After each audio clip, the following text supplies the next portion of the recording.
Hey, what's going on, guys? It's Sam or xJawz, and today I'm bringing you guys my second gameplay commentary from the new Call of Duty Black Ops Annihilation map pack that was released earlier today.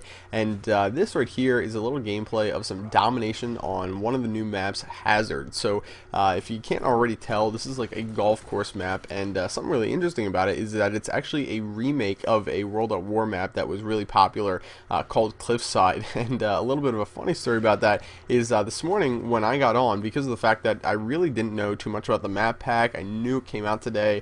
I knew, when to be on to get it on it early, but I really didn't know much about it. So when I played this map pack, or this map in the map pack, a couple times, I started realizing that it seemed really familiar. Now, I never played World at War, as I'm sure a lot of my subscribers know, but I did watch a lot of commentaries from people like C-Nanners who, did play World at War a lot, and this map was one of the ones that I recognized immediately after, or not immediately after playing, but a little bit after playing, and started thinking to myself, wow, did they just reskin a map? And then, later I found out that, yeah, they did.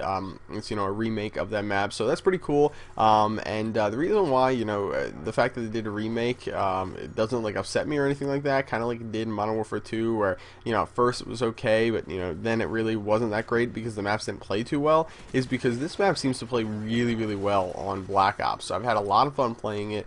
This game I started with the G11, and I found that the G11 works really, really well on this map because of how open it is. I tried the M16 for a little bit because, I wanted a burst fire weapon, something that would be accurate over long range, and this one just seemed to fit the bill, either one of these two. The M16 didn't work out too well over a long distance where I really, really need to be very, very accurate. It seemed that it had a slightly wider spray, and that just, was not cutting it for me, so I stuck to the G11. The rest of the time that I did play Hazard, I've played it quite a few times, and pretty much all the time I used the G11 on it. The killstreak setup that I had going for this gameplay was the sentry gun, the Blackbird, and the attack dogs. Can't go wrong with the Blackbird or attack dogs. Excuse me, you see me use them all the time and whatnot. I just thought I'd switch it up with attack dogs, even though for a really open map like this, I would definitely recommend going with a gunship or a chopper gunner instead of those. I just thought, you might like to see some more gameplay of me, shooting my gun rather than up in a chopper gunner. But actually, now that I think about it, I did get a couple of comments about people telling me that they want to see chopper gunner gameplay because they want to see the tops of the map. And I think I'll just do like an overview of all the maps or something like that, so that way we don't have to worry about that, and you don't need to try and sneak a peek of the maps while I'm in a chopper gunner or pause the game or whatever. So maybe I'll do that later. But anyway, as far as the sentry gun goes, a bit of an odd kill streak. I was just sort of messing around with that because the sentry gun can be a lot more useful than a lot of people think, and if you're going to use it at all to try it out, if you're out there kind of wondering, well, is the sentry gun actually any good? Can it be useful? Because I think a lot of people don't really give it much credit as a kill streak.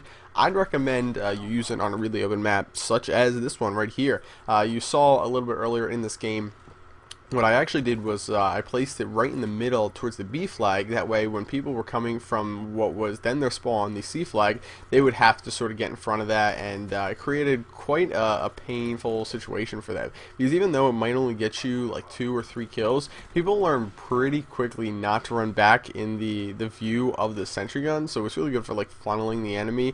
I mean, most people, you'll find what happens a lot is if you shoot someone who's in their spawn, let's say I was standing where I put my sentry gun, what a lot of people will do is they'll say, oh, that person got lucky, if I come back I'll be able to kill them, and they do, and you'll run into a lot of people who won't give up, and they won't go an alternate route, they'll just run straight at you. But you do not run into that very often with a sentry gun, because they have a lot more health than you do, and they also pretty much have an aimbot, so people don't usually challenge those. People learn very, very quickly not to go the route where the sentry gun is until it's destroyed. So sentry gun, actually pretty damn useful when you consider how powerful it is and how you can use it in objective game modes.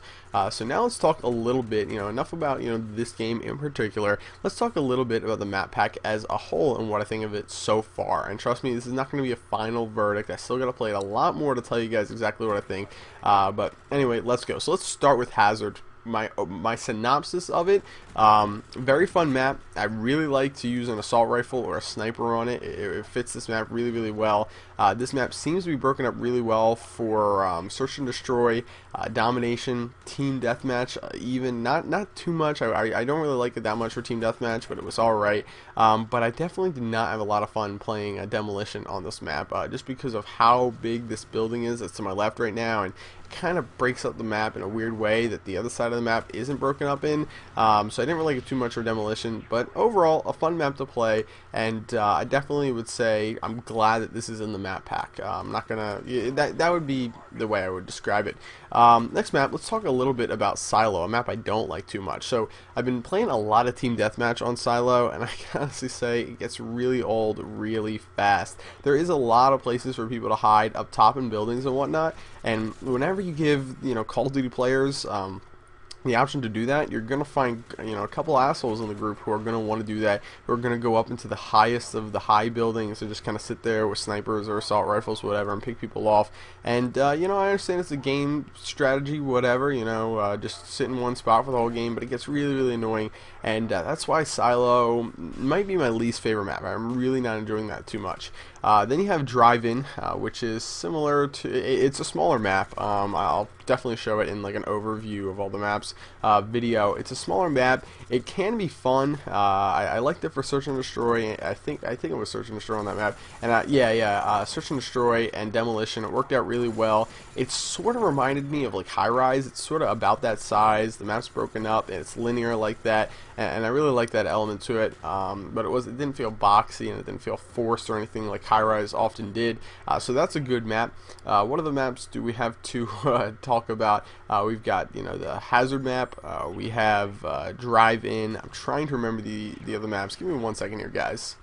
Alright, sorry about that, guys. So the other two maps are Hangar 18, the fourth and final multiplayer map in this map pack, and then you have Shangri-La, which is the Zombies map. I have not gotten a chance to play Zombies yet, and I'm actually planning on going in there right after this game, right after this commentary, and seeing how that is, maybe doing a live commentary for that. But the final multiplayer map, Hangar 18, I'll talk a little bit about that. That one, I really like the way it's broken up. It played really well for team deathmatch. I really liked it.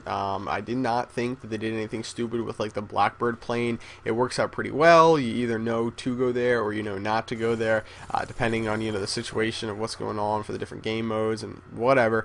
I just like the way it plays. I like the fact that there's a focal point to the map that isn't a really heavily populated area. Like the center of the map isn't where all the traffic is going. I kind of like how it's broken up very evenly. And it is sort of a symmetrical map, so I definitely give that map another thumbs up. I'm glad that one's in the map pack.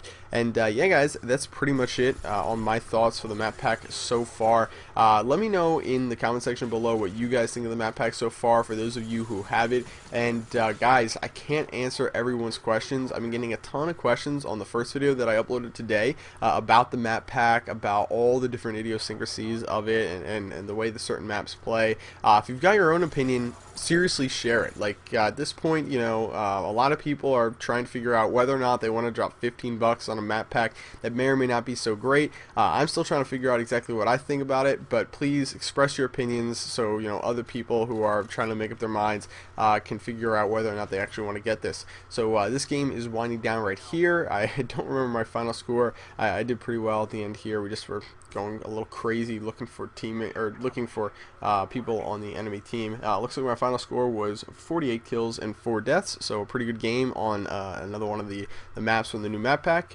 Please give it a thumbs up if you enjoyed the video, and that's pretty much it. I'll see you guys later. Bye.